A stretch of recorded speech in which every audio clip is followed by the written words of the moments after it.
Graças a Deus por essa oportunidade de compartilhar algo da palavra de Deus e pensar que muitas pessoas têm muita dificuldade de enfrentar o hoje. Claro que há situações, por exemplo, de traumas vividos e que se apresentam no hoje, que bloqueiam as pessoas e que fazem com que elas não queiram passar pelo hoje, né? Eu pensei muito nessa questão do dia a dia e há pessoas, inclusive, que se bloqueiam a tal ponto de enfrentar o seu hoje que entram até no mundo de fantasias ou então entram no mundo de viver o futuro em vez de viver o seu hoje.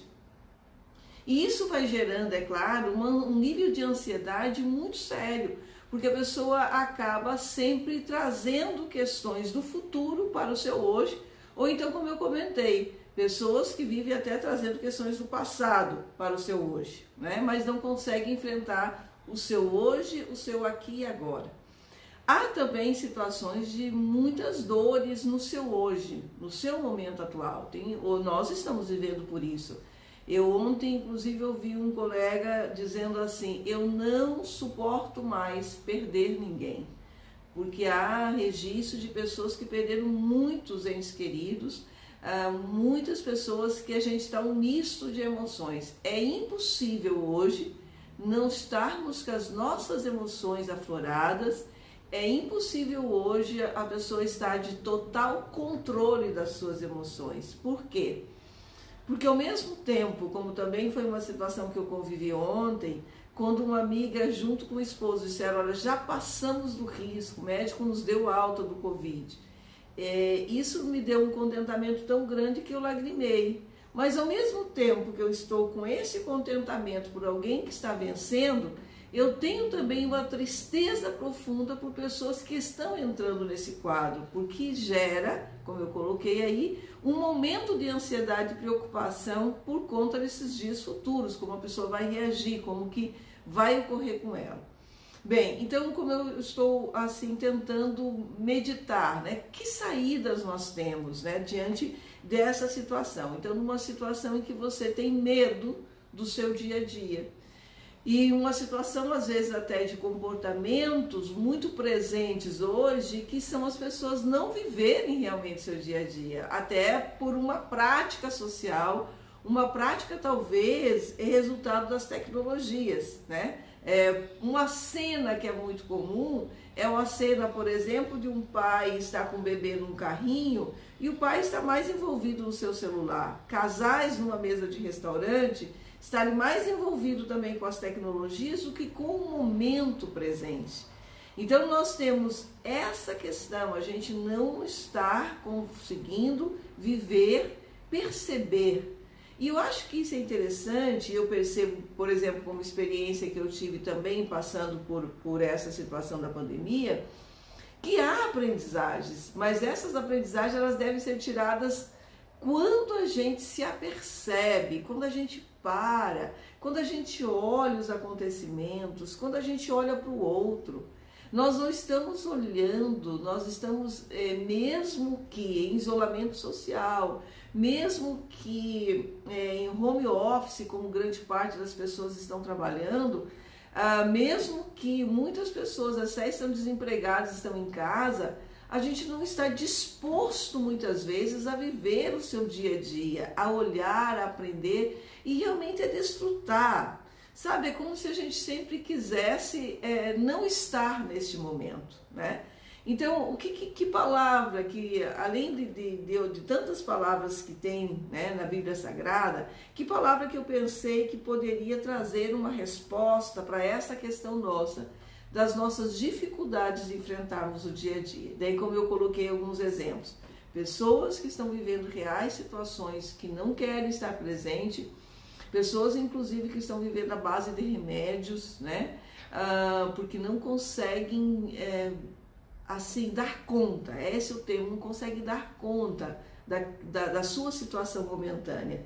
E também uma situação de pessoas que já têm uma prática constante de não conseguir dar conta do seu dia a dia. E tem essa fuga, né? Sabe, essa fuga que às vezes faz com que você esteja 2 pessoas dentro de casa, mas estejam isoladas uma da outra. Seja uma família toda, às vezes dentro de casa, e totalmente isolados. Por que não aproveitarmos para realmente convivermos e realmente tirarmos proveito do nosso dia a dia? Então a palavra está em Mateus, na oração sacerdotal. No versículo 11, depois de Jesus dar as orientações de como deveria ser essa oração, tem um versículo que eu quis chamar por conta do nosso dia a dia. Diz assim: o pão nosso de cada dia dai-nos hoje. O que eu trago como referência importante para essa palavra? Para que a gente também, se essa questão nossa de fuga para o futuro ou para o passado, seja uma questão de não ter alguma coisa para o dia de hoje. O que é que eu não tenho hoje? E daí o Senhor disse assim: olha, eu tenho o pão diário, o pão nosso de cada dia. Interessante, porque Deus já tentou ensinar isso para o povo de Israel lá no Egito, quando enviou o maná, e o maná vinha diariamente. Então o Senhor tentou ensinar uma dependência dele diária, tentou ensinar também que não precisa ter ansiedade pelo dia de amanhã. Inclusive é esse versículo, o versículo que eu também destaquei, que é o versículo 34, que é: não vos inquieteis, pois pelo dia de amanhã, porque o dia de amanhã cuidará de si mesmo. Então não se inquiete, não fique já projetando o dia de amanhã.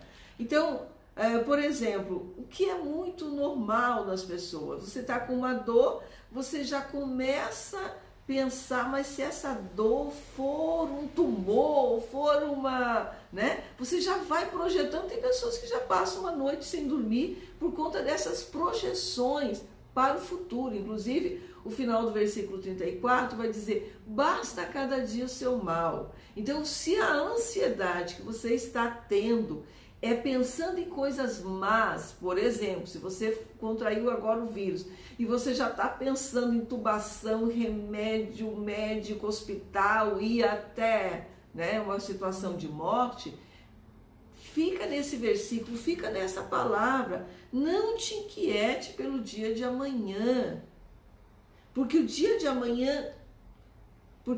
amanhã cuidará de si mesmo. Basta cada dia o seu mal. Quer dizer, dê conta hoje da situação que você precisa dar conta, né? Do que você precisa hoje resolver. Pensa hoje naquilo que está ao seu dispor hoje. O que está ao nosso dispor hoje e o que nós temos para hoje é o que está nesse versículo 11, o pão nosso de cada dia. Deus nos dá um pão para hoje. E o pão é Jesus. Quando ele se revela: eu sou o pão da vida que desceu do céu.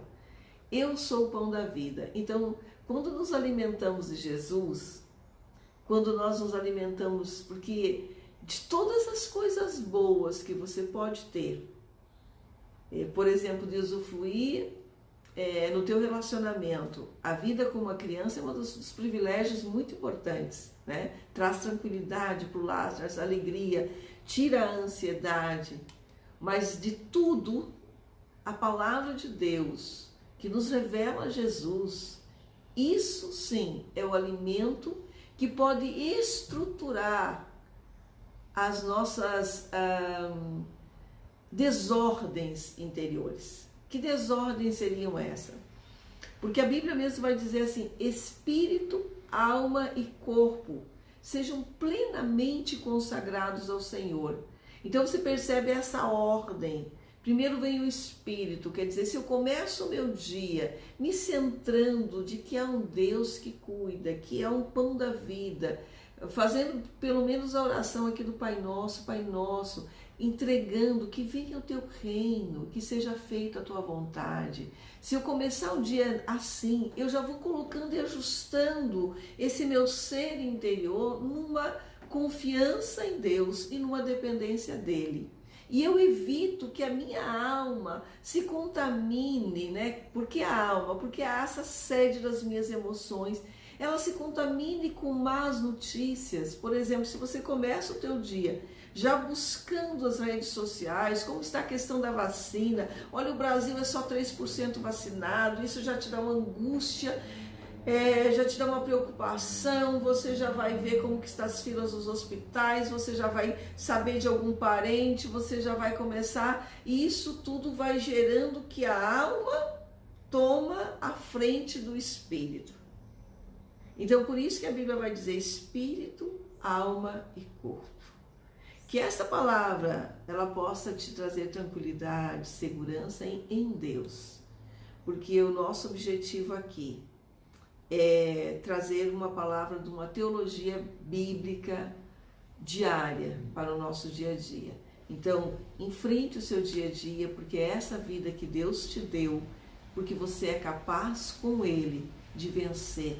A Bíblia diz que com Ele nós saltamos muralhas. Pensa bem, muralhas, você salta, você passa, você sobe que nem você passa as montanhas, como as águias você voa. Então Deus te dará capacidade, muito mais do que Pedro conviveu na vida real, de pisar sobre as águas. O Senhor hoje nos convida a viver e aprender no dia de hoje, com aquilo que nós estamos passando, para uma vida mais harmoniosa, primeiro com Ele, conosco, e para que a gente possa ter também para a sociedade, para o grupo que nós estamos inseridos. Que Deus te abençoe, que Deus te abençoe poderosamente. Vamos orar então essa palavra.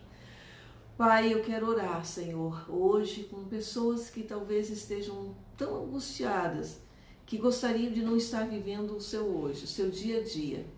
Tem pessoas que a gente sabe que entram até no mundo de fantasia e rejeitam a sua vida, rejeitam o seu momento atual. E tem pessoas que vivem com tanta ansiedade, Pai, pelo dia de amanhã, por acontecimentos futuros que há uma probabilidade de nem acontecer o que elas estão prevendo, o que estão preocupadas que aconteça. E essa preocupação é como se nós tivéssemos um espaço totalmente ocupado com antecedência. Então, o Senhor nos ajuda a entender esse processo que não é fácil, porque quando as nossas emoções, elas estão tão assim, dilaceradas até, essa situação que nós estamos vivendo hoje, o Senhor sabe muito bem. E nós pedimos, Senhor, ajuda-nos, Pai, a centrar, a pôr em ordem esse mundo interior, a enfrentar o dia a dia, independente do que cada uma pessoa esteja enfrentando hoje, sabendo que o Senhor é quem segura pela nossa mão, o Senhor é quem nos sustenta, o Senhor é o nosso pão diário, e que venha esse pão e as pessoas todas hoje possam receber o pão da vida, possam receber e usufruir do Senhor, que dá esperança e que dá confiança de que nós passaremos e estaremos contigo. Fica na paz, que Deus te abençoe poderosamente em nome de Jesus.